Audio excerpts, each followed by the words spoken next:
Welcome to the Slop Temple. We pray this video helps. Start by confirming the leak originates at the compression valve and not from a nearby seal or rod. Park the bike upright on a stable stand and clean the entire fork area with a degreaser rag. Pressurize the fork by cycling it slowly while watching for drops or spray from the valve body.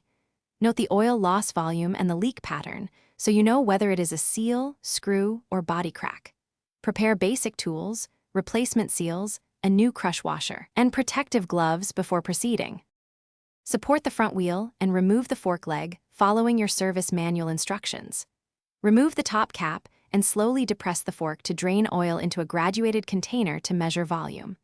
Unbolt the compression valve assembly and separate the piston, shims, and O-ring for close inspection under bright light.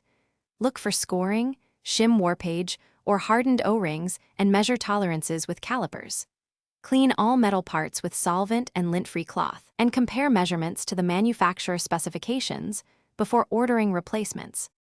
Install new O-rings, a new crush washer, and any damaged shims or pistons using manufacturer parts. Lightly coat seals and sliding surfaces with fresh fork oil before assembly to ensure proper seating and lubrication. Reinstall the compression valve and torque the fasteners to the specified range in your manual, typically between 10 and 20 Nm for many models.